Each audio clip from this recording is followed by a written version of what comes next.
Hey, true believers. Chris Mack coming at you with Strange Issue 2. And I have to admit that Jed MacKay is definitely quickly becoming one of my favorite writers. If you haven't been keeping up with what's been going on in the Doctor Strange world, I'll give you a close-up here so you could pause this, read this at your convenience. This is Jed MacKay writing, Marcelo Ferreira doing the pencils, Don Ho doing inks, Yava Cartelgalia doing colors, I'm sorry if I brutalized your name, and VC's Corey Petit doing lettering. And Doctor Strange was created by Stan Lee and Steve Ditko's. Here's everyone else working on the book. Now, if you haven't been keeping up, what's been happening is Stephen Strange died. Allegedly died, comics. And so his wife, Clea, has taken up the mantle of Earth's Sorcerer Supreme. So now she is, the Sorcerer Supreme 2 times over, because she's also the Supreme in the dark dimension. And I like how she says, it's dangerous to possess so much power. The energies of Earth and the dark dimensions are fire and ice, acid and stone. There's a reason that even the most grasping magician doesn't attempt to take on multiple mantles. The power allotted to the Sorcerer Supreme do not add to one another. They do not combine. They do not ally. They tear at one another, snap at each other like wild dogs in a harness. It's a precarious balance. A balance that, if lost, could seem to become what my people, the fault line, often do. Become a monster. And I think one reason why I like Jed MacKay is he's comes back and understands what character development is. Too many times have I seen either a new character or a character taking over the role of someone else. They immediately become super powerful and almost unstoppable to the point where there's no, there's no strife or tension in their life.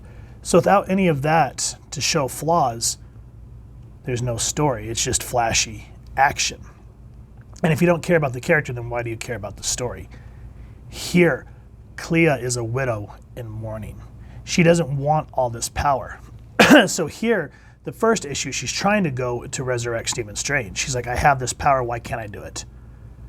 And she comes across this gentleman named, what's his name? The Harvester, right? The Harvestman. Anyway, he's telling Clea that you cannot resurrect Stephen Strange. And you find out, spoiler alerts, that he's become sort of like a emissary for death. And he does her bidding. So there's more going on in the afterlife than meets the eye. And there's just this epic battle with a character that has passed away a long time ago, and Clea has to put back under, and it tears at her. I don't want to spoil who it is. You guys go ahead and read it at your convenience. We're going to skip past that. Get past that. But here he gives her a warning not to do it, to not interfere in things that she does not know about. And this is where I was talking about where MacKay knows how to do character development, because even though Clea is mourning and she's kind of knee-jerk reacting to want to bring Stephen back, she has all this power, so she feels a little inevitable. She calls the Harvestman, she goes, he's just another egomaniac in a metal mask, as if I didn't have enough of those in my life as it is. If you remember issue 1, Dr. Doom came to try to take the title of Sorcerer Supreme from her. There was kind of a heated argument, and now this guy, Wong makes the joke about Tony Stark, which is kind of like, okay, ha, ha, ha. But moving on, he talks about how there's escalation. This revenant threat. Things are stirring in Death's domain in ways that we don't understand. At the precise moment when we are looking into meddling in her affairs. And she's like, well, if they're busy, then we can go ahead and resurrect Strange. And Wong's like, I hope you're right. So you can kind of see that she's, she's powerful, she's knowledgeable, but she's also a little arrogant. And so that's going to have to take her down a peg or two. How do we do that? Well, in the last issue, there's this magic market that her and Wong attend to. And there's a cartel that tries to basically do like protection money or whatever. And Clea threatens them and says, these people are under my protection. They flee, but they come back. And she goes, what kind of mere criminals would dare trespass on the territory of a warlord? And I like that Wong is still the voice of reason, just like how he was for Steven. He goes, this is Earth, Clea, not the Dark Dimension. Manhattan has no warlord. And this is what I was talking about between a little bit of arrogance and having that type of character flaw.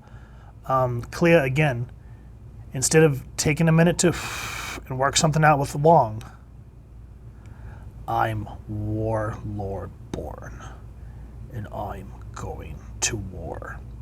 Another knee-jerk reaction. So as much as you like Clea, you can still see how she's just a person with flaws, just how like Steven is, Tony, Peter Parker, anyone in the X-Men. And that's why I'm caring about this book, is because you want to see how Clea can overcome these challenges of being from the Dark Dimension and having these awesome powers, but still having to juggle what Steven did between the Avengers, his school, etc., so forth. She hasn't even attempted to do anything with it. There's a part in here where she goes, that sounds important, but it's going to have to wait. And because of her knee-jerk reactions, shenanigans are going to continue to ensue. So with that said, guys, if you're interested in what you've seen, please first and foremost support your local comic shop and see if this is still in stock. If not, then hunt it down. Let me know what you think. And if you've enjoyed this review, we really would appreciate if you take a moment to hit like, share, and subscribe. Helps the club channel more than you could possibly know. And if you won't mind hitting that fancy little Eye of Amagatu bell next to subscribe, that way as we continue to upload content, you guys will get notified. Come to the channel, and we love talking with you all and hearing your thoughts and feedback down in the comments below or our social media pages, which I'll make sure to leave the links down in the description. So with all that said, thank you so much for stopping by. Hope you all continue to have an absolutely amazing day reading, and happy hunting, true believers.